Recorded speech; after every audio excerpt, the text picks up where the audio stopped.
Alright, Shalom, all praise to Yahweh, Basham, Yahweh Shai, Basham Kakadash, the ones to the apostles, to the true bros, teaching the word in sincerity and in truth.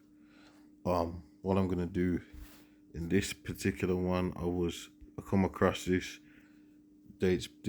news. It dates back to Feb the 1st, 2018. I found this icon here, just looking at some stuff, and you can clearly see in this picture icon, Russian icon.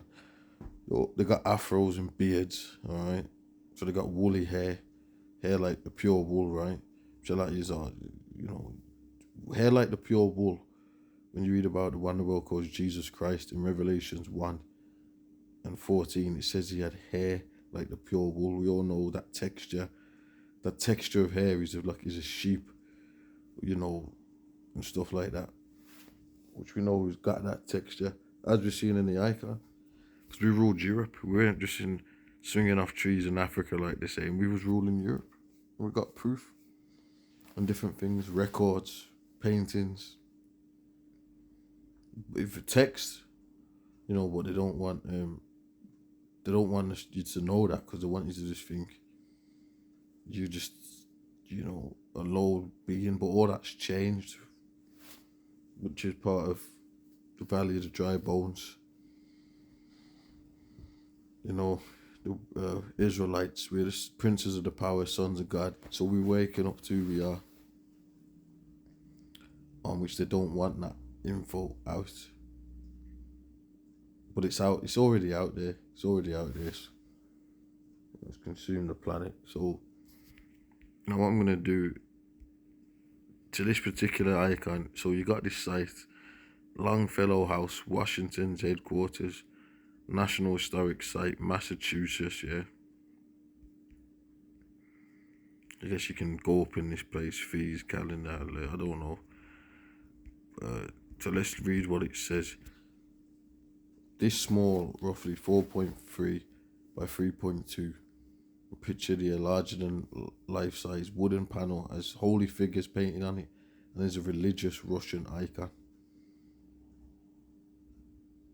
Russian icons became a popular way to express their religious themes near the close of the 10th century, when the Kievan Rus tribes located in Eastern Europe, including parts of what are now Russia, Belarus and Ukraine, converted to Orthodox Christianity. Icons were typically painted on wooden panels with egg tempera, a method using coloured pigments bound with a material such as egg yolk, and then finished with a varnish. And this is where they go off, because this is where the racism comes in. They will not want you to be anything, especially in history, because then that's the truth coming out. The date of this icon's manufacture is currently unknown.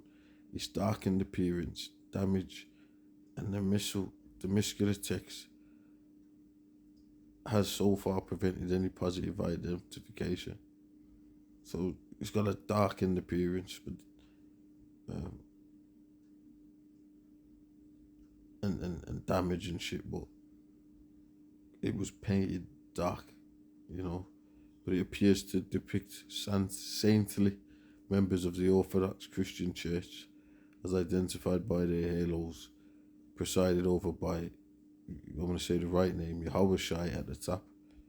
We do, however, know exactly when, where, and by who it was acquired. So it was acquired by Charles Appleton Longfellow, travelled to Russia over the winter of 1866 to 1867 in the company of his uncle Nathan Appleton Jr., only 1 year older than Charles. While there, they had an audience with the Tsar, attended balls, skated and rode in a sleigh pulled by reindeer. They visited Novgorod for just one day in January 1867. Inscribed on the back of this icon is Charles. In Charles' hand is. So it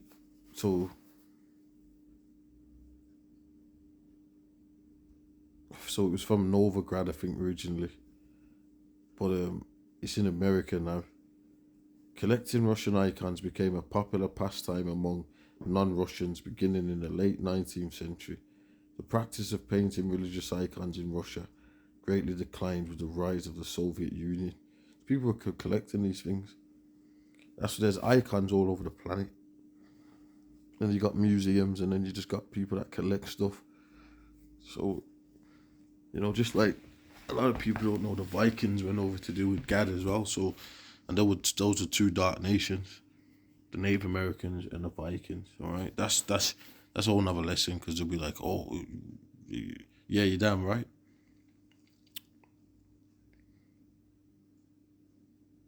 And one of the elders always goes into it. There was a certain person that said the Europeans are dark. I think the Vikings as well. I don't think it was one of the presidents or something to do with around that time. It says, but it has seen a rebirth in recent decades, with many pieces being forgeries copied from older works, as the Russian government has prohibited the export of any icon more than 100 years old. Right, so there you have it.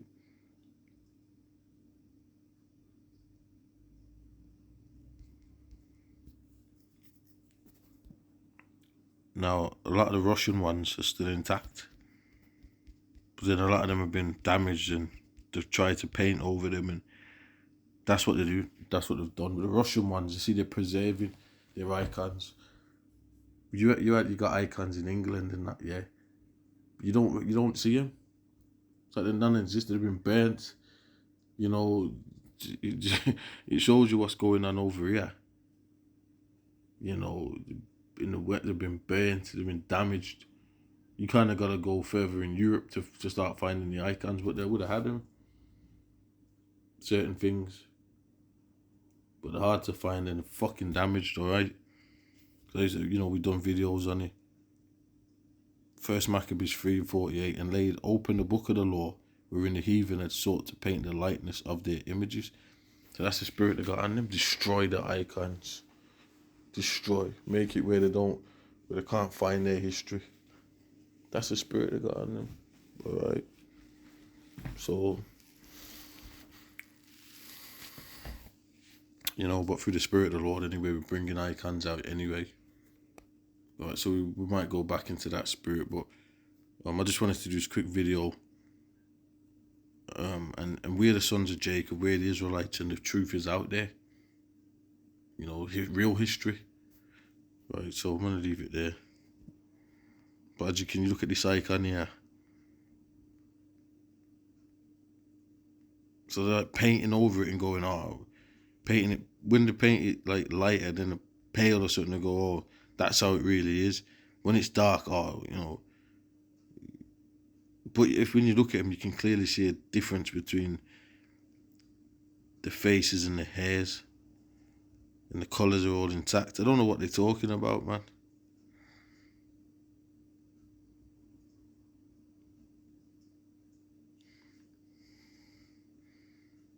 Anyway, with that, I'm going to say shalom.